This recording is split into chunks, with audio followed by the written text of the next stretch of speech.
Vaheguru Ji Ka Khalsa, Vaheguru Ji Ki Fateh. Welcome to this segment of Khoj Gurbani's a-sabad-a-day. Our recitation continues from Rag Suhi, composition of the first Nanak, and this is a masterpiece of psychological deconstruction. It's the only way I can think of putting it. It's a curated facade that we have, that we wear for the world and what we are truly within. This is the human dilemma. So the first verse of the Sabad reads, Ujal Kaiha Chilkana Kotam Kaladi Mas Totya Jhoot na Uttare Jeso Toma Tis. So Ujal Kaiha Chilkana, our attention is being drawn to the brilliance and shine of a bronze or metal pot. Ujal Kaiha Chilkana, look at it. It's bright. Kaiha is bronze, copper, a bronze metal, a metal. And it shines brilliantly, looking like gold. Babaji is inviting our attention. But then he says, Ujjal Kaiha Chilkana Kotam Kaladi Mas. When this bright shiny metal is rubbed, kotam meaning to rub, a black ink-like residue comes out. Kaladi Mas, ash-like. And this soot or ash is called jhoot. And by the way, it is closely linked with jhoot as well. But totya jhoot na uttara. It cannot be washed. You can't remove this impurity, jhoot, corruption. So the impurity that lies within this shining metal pot is inherent. Its corruption is structural. It's not superficial. And so jhoot and jhoot actually have a close relationship in Gurbani. Here, jhoot refers to leftovers in colloquial Punjabi and Hindi. Food left over, it's left over. That's what it is in our everyday usage of language. But here, the jhoot is referring to the deep-seated spiritual corruption of the human mind, the ego, haume. It has a polished exterior.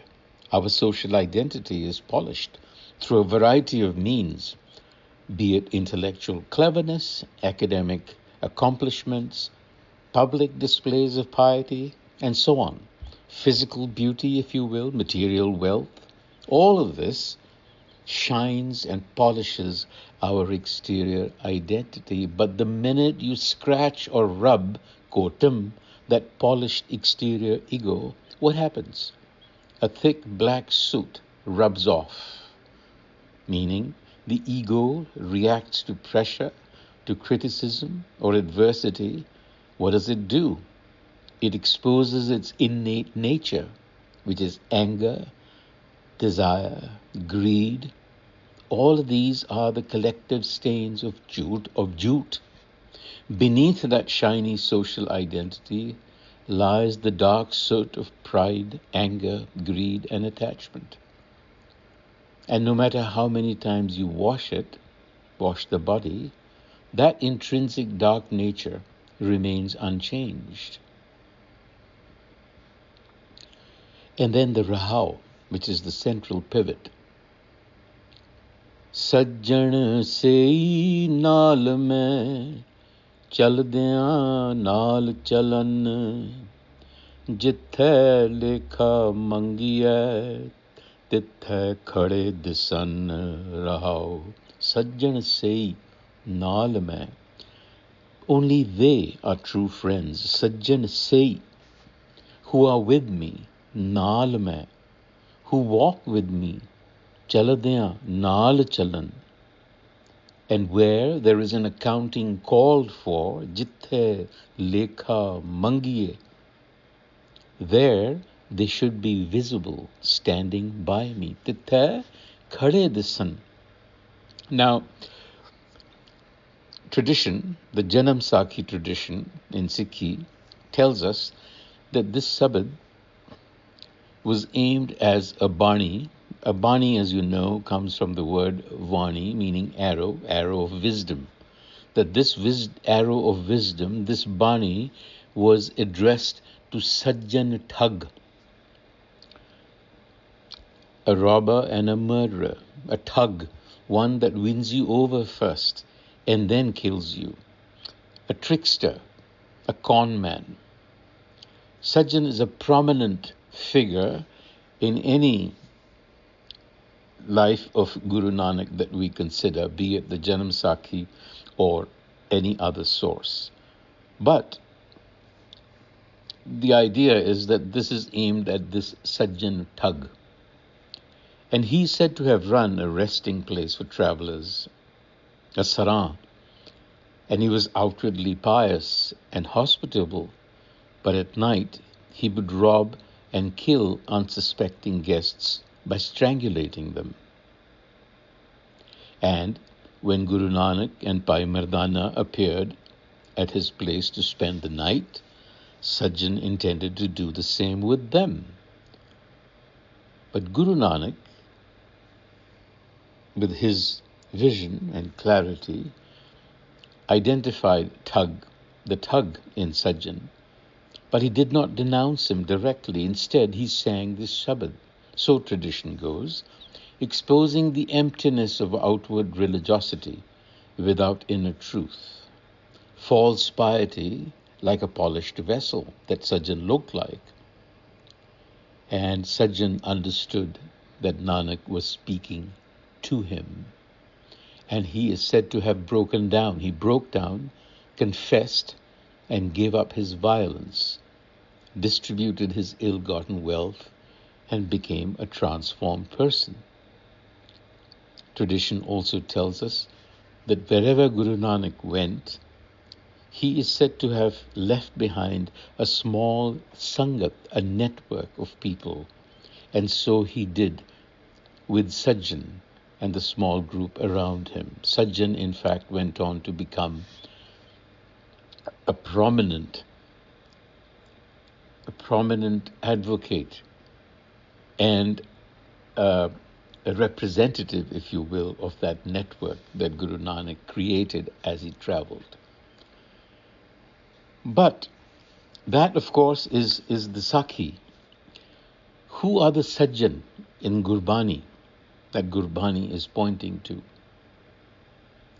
And what is the Lekha? Now, traditional interpretations tend to speak in terms of Judgment Day, Lekha. That your friends that you befriend in the world will not stand by you. They cannot go with you across. But the line itself does not suggest Judgment Day. It just says, Jithe lekha mangiye, wherever an accounting is needed. So, my recommendation is to read this lekha as a dynamic ledger. It is a ledger that we face every single day. Life is constantly testing us. And it is our daily ledger that we have to balance. That is what comes forward when you face an unexpected crisis. It could be a sudden layoff, a broken relationship, a health scare, or a moment of intense temptation.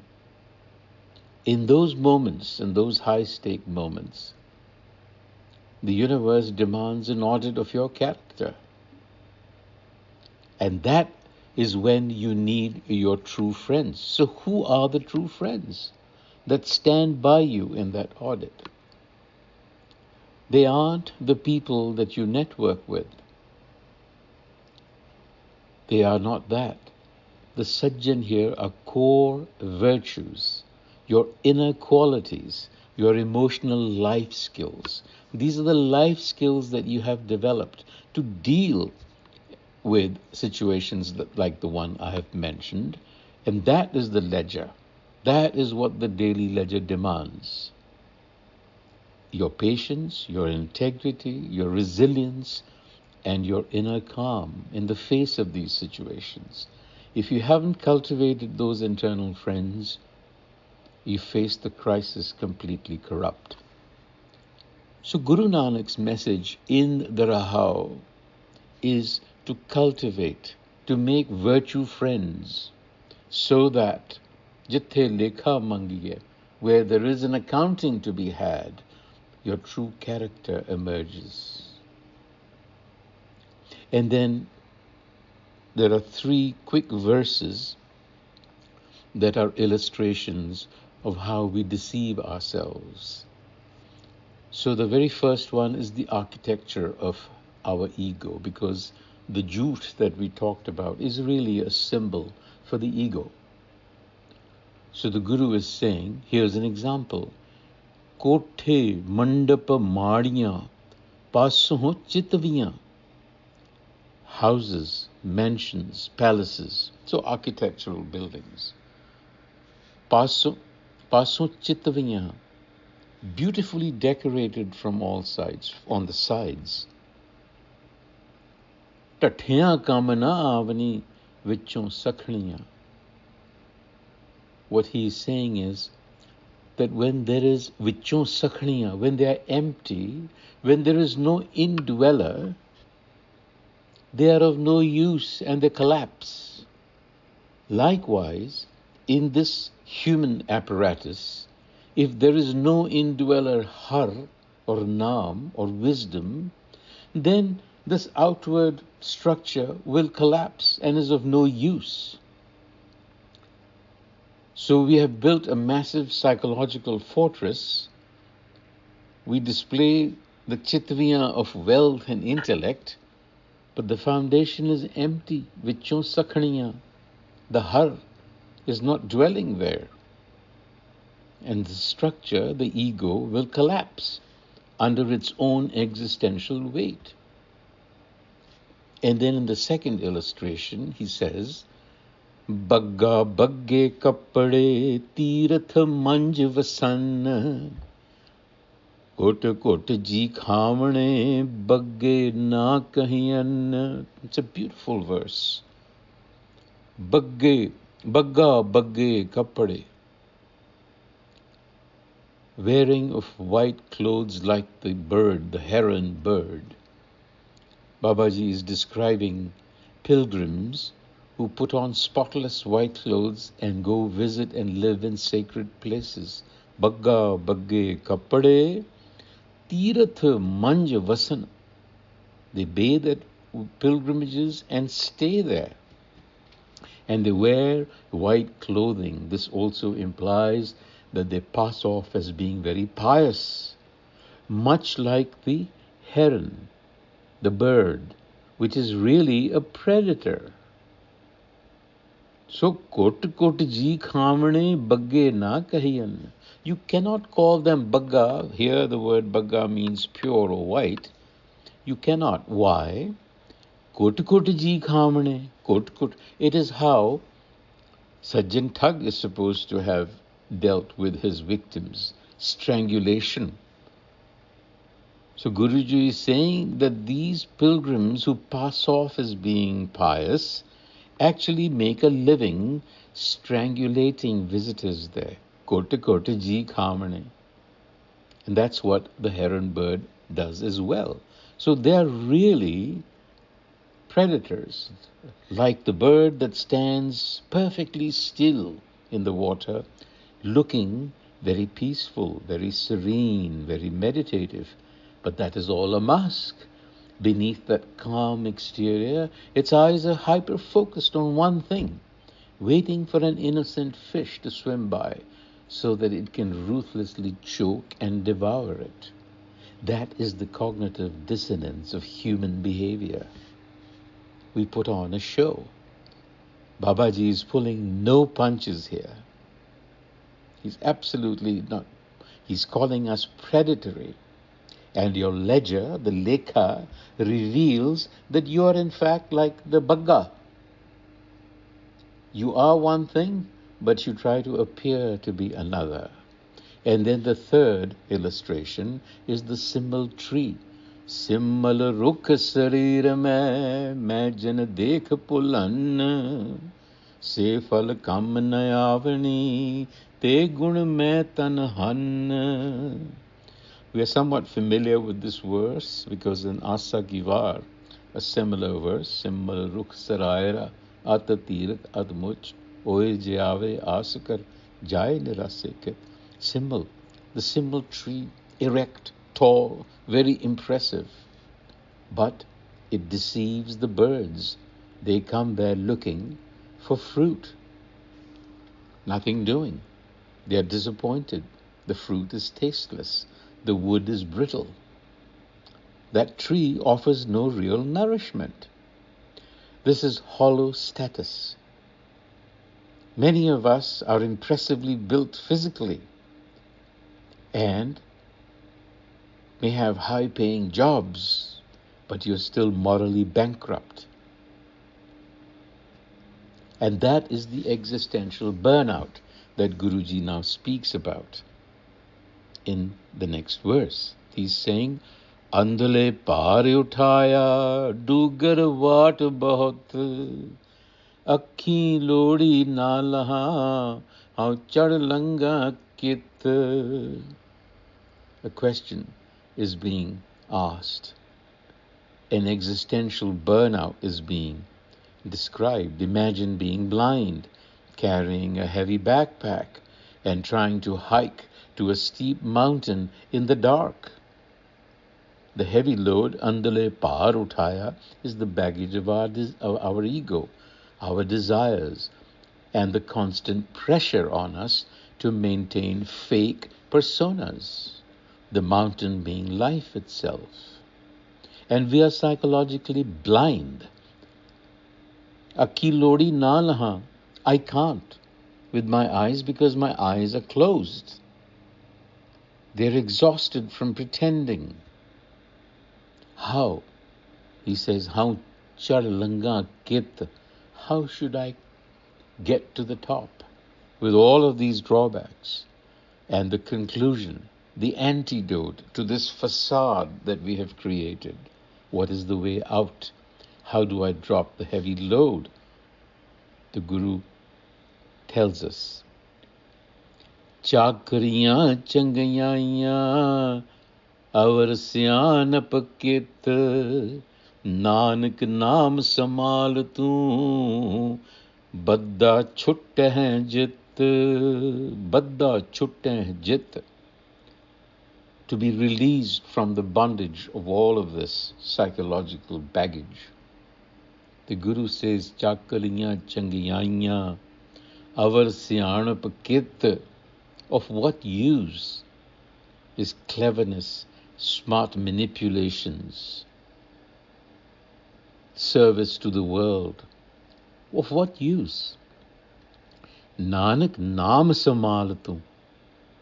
Contemplate the wisdom of the word, naam, that resonance of life, the har that is within you.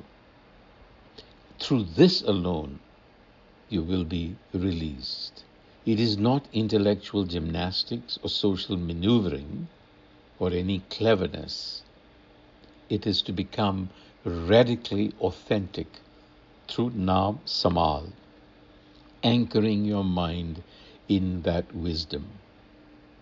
It means dropping the mask, looking into the mirror, acknowledging the black ink, and choosing to heal the core rather than just polishing the surface. You don't need the validation of the world. You're freed from that bondage. Vaheguru Ji ka Khalsa, Vaheguru Ji ki Fateh.